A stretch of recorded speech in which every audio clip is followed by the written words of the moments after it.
Hello, and thank you for accessing this on-demand recording NCFE have produced in collaboration with Active IQ to explore the topic of effective professional discussions, or PDs. This CPD session will identify the underpinning principles of assessment and explore best practice when conducting PDs. If you're new to the topic or would like a short refresher, this should be useful to both teachers and assessors of learners of all ages.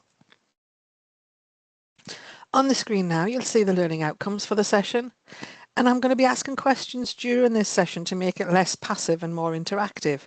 Please take the opportunity to consider your responses to the questions, and it may be useful to have a Word document or some paper to hand to make notes of anything useful or interesting gained from accessing this recording to use in your future practice. So let's get started, and I'll pose the first question of the session. Please make a note, mentally, electronically or physically, of your own personal definition of what a professional discussion is. Please consider what it is, what it is not, and what the purpose of a professional discussion is. We'll have a short pause here to allow you to do this, and if more time is needed, please also pause the recording before moving on to allow you to consider and capture your thoughts and ideas.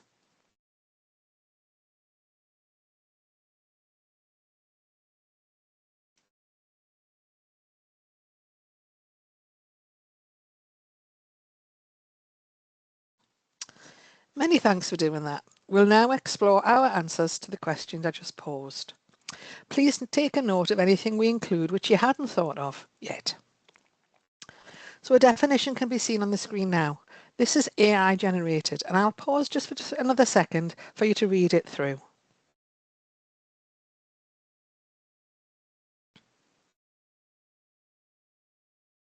So a professional discussion is an opportunity for your learners to make detailed and proactive contributions to confirm their competencies across the knowledge, skills and behaviours required for the qualification they're studying. As such, the assessor should provide confirmation of what's being assessed in the PD activity before it commences, and learners should approach the assessment being ready to present information and examples to the assessor based on the criteria being assessed. So that's what it is. Now let's explore what it's not. And first of all, a PD is very different to a Q&A session. These differ greatly in terms of their purpose, structure, and level and type of interaction. A PD explores the learner's level of competence and allows them to demonstrate their understanding of specific criteria. A Q&A aims to check knowledge or clarify something specific, and it checks if the learner knows specific answers to the questions posed. In a PD, questions are often open-ended and they flow more like a conversation, whereas Q&As are more structured and linear, using direct questions with specific answers. And finally, the level of interaction is a two-way exchange of information with exploration of alternative approaches with promotion of reflection on practice. Q&As are mostly one way, with the assessor asking and the learner answering, and with minimal discussion or development of ideas. An extension of a Q&A session could be an interview or a quiz on a topic, and as these are very similar in their structure and purpose to a Q&A, they differ very much to a PD. And PDs are not memory tests. This is because of the promotion of learner reflection, analysis and evaluation in a PD. And they're more in-depth and formal than a chat about a topic or subject. Consider what type of conversation would take place in an industry or a professional context, which would use more technical or specialist language than a simple chat about the topic. There could be a follow-up from a practical observation, for example, to explore what the learner did further and why they did what they did, but they wouldn't replace the observation. And they should not be used to catch the learner out. They should be to support the learner's analysis of applying their knowledge to practice, explaining their reasoning and demonstrating their competence through reflective dialogue. They could also be used to confirm that the learner understands and applies the required skills to their role, fill any gaps, for example in a portfolio, or to discuss what was not directly observed. A PD should authenticate and verify the work is that of the learner and provide an opportunity to demonstrate their depth of knowledge, critical thinking and decision-making capabilities. So finally, the purpose of a PD. It should allow the assessor to evaluate the learner's knowledge, skills, competencies and behaviours in the context of the subject they are studying or the industry they are working in or hoping to work in. And from a learner's perspective, the content of the bullet points shown now. It's also important that the learner knows what the purpose of the PD is to allow them to effectively prepare for it and ensure that the assessment outcome accurately reflects the learner's competence. Please pause for a moment again to compare your own thoughts and ideas with what we've shared so far.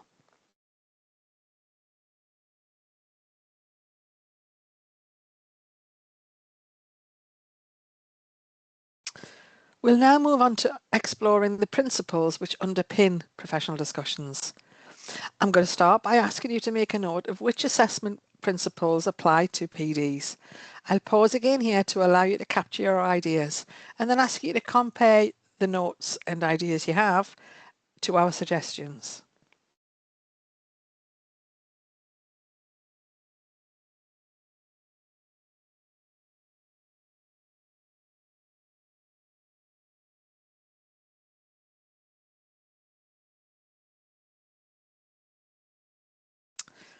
We're going to use the 5 principles of assessment and explore how each of them applies to professional discussions. With the first one being validity. The questions should be based on the occupational standards and/or the assessment criteria they are assessing. Assessors should use work-based, role-relevant prompts, avoiding off-topic or irrelevant questions, even if they would be interesting. For authenticity, assessors could ask learners to describe their role, explain the decisions made and/or reflect on the outcomes and any learning that has taken place. To authenticate the evidence as the learner's own, probing questions could be used. So for sufficiency, the discussion can help the assessor to judge that there is enough evidence to confirm the required level of competence and understanding. Probing questions again can be used to check the depth and support the learner's reflection, especially if there are any gaps and when existing evidence isn't sufficient. And for currency, as the PD takes place in real time, assessors can use questions asked and the learner's points made during the discussion to check how up to date their knowledge is of the relevant policies, procedures and standards. Having pre-planned prompts for PDs can ensure reliability. A structure can ensure that similar assessment decisions would be made by a different assessor on a different day. Also, by including these in standardisation and sampling activities, this will anchor judgments to evidence and not impressions. So we're going to move on to the final part of this CPD session by exploring what best practice is when conducting professional discussions. Please pause again to consider what you already know about PD best practice and make a note to allow you to compare your thoughts to the points that we make.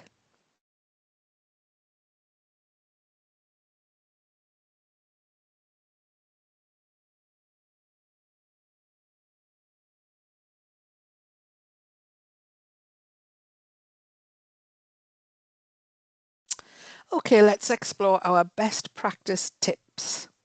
The first relates to being clear about the purpose of the activity. A professional discussion is not a test of confidence or personality. It's designed to validate the competence in real-world situations, explore the depth of understanding, not just what the learner did, but why, and allow the learner to evidence areas that may not be fully shown in written submissions. And always remember, use it as a structured opportunity to prove competence. It's not an informal chat. The assessor and learner should both be fully prepared against the standard or criteria being assessed. Best practice starts before the discussion. Encourage the learner to reread the occupational standard, assessment plan, or marking criteria. Highlight what knowledge, skills, and/or behaviours are being assessed.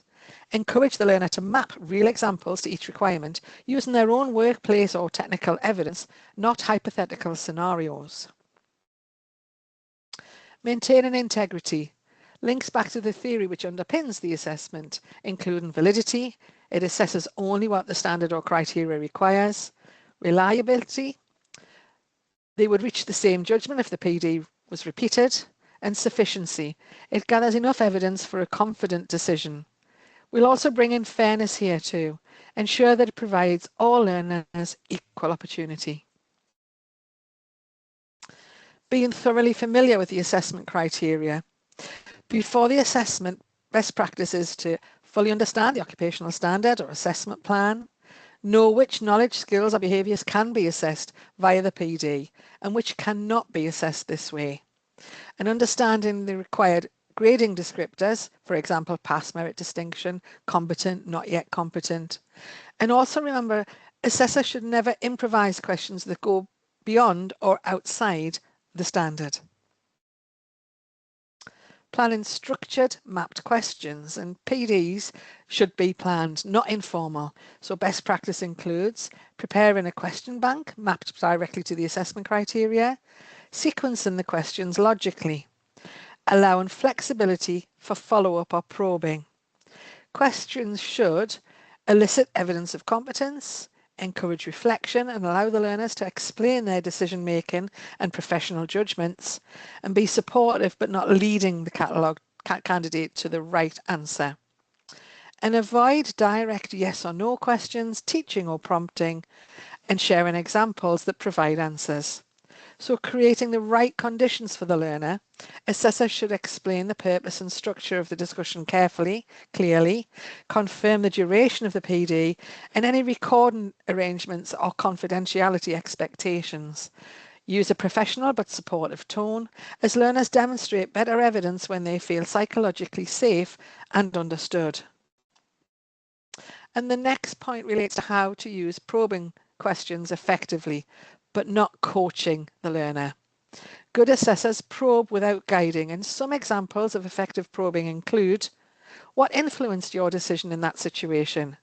How did you ensure this met regulatory requirements? What were the risks and how did you manage them? What would you do differently next time? But questions to avoid would include: did you consider X, Y or Z? The correct approach would have been to, and we suggest not to continue rephrasing the question until you hear what they expect or you want. Remember, the evidence must come from the learner, not the assessor. And remember to capture evidence accurately and objectively. During and after the discussion, assessors should make notes related to the criteria being assessed and separate the evidence from points related to your own professional opinion. So good practice includes: the learner explained how they applied safeguarding policy when talking about ABC, rather than the learner seemed confident about safeguarding. Assessor judgment should be defensible to internal and external quality assurance too. And finally, assessors should apply consistent judgments against the standards or criteria. Assessors must judge evidence only against published criteria, avoid comparisons with other learners, and avoid letting learner confidence or fluency influence the outcomes, as fluency doesn't always mean competence. Quiet, reflective candidates can provide very strong evidence.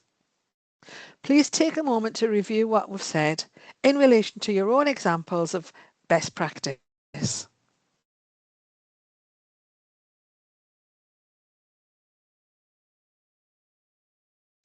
So, we've reached the end of this on-demand session and would like to thank you for taking the time to explore the topic of professional discussions with us. We do value your feedback, and on the screen now there's a QR code that which you could scan to provide some feedback on this recording. We'd appreciate if you could spend an additional minute or two to let us know how useful the session was and also how we could improve it further. Thank you.